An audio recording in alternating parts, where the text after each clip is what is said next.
Former Grand Rapids police officer charged in the killing of Patrick Lyoya took his case to the Michigan Court of Appeals. Yeah, Christopher Scher faces a second-degree murder charge in connection to the shooting back in April of last year.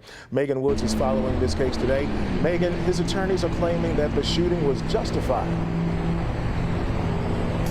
He's claiming it's a self-defense. So just to give a little more context, Scher's attorney had appealed a judge's decision late last year that there was enough probable cause to take this case to trial. And now that case has been, or that appeal has been denied, and he took that request to the Michigan Court of Appeals, and that's what brings us to today.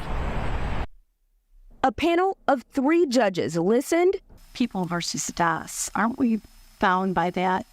And that sets the standard for a police officer in these situations. And asked questions as the defense, Christopher Scher's attorney, argued that the traffic stop as a whole is not being considered. Stop was lawful. The arrest was lawful. There was no allegation that, even by the people, that he had violated the law or the constitutional rights of Mr. Lyoya, except for the very end. At some point, the officer has some constitutional rights too, and has a right to due process, and that includes looking at everything that occurred leading up to his decision.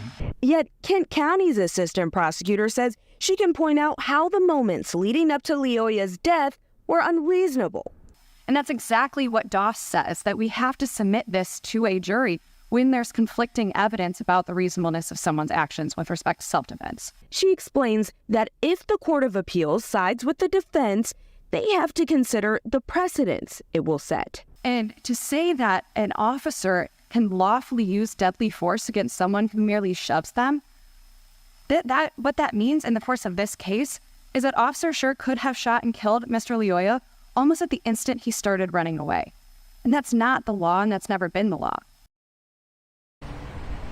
So the Michigan Court of Appeals plans to release their decision at a later date. They didn't specify when, but if the request is denied, Scher's attorney could go to the Michigan Supreme Court. So we just have to wait to see what that decision is. Reporting live, I'm Megan Woods, Local 4. Okay, Megan, thanks for that update.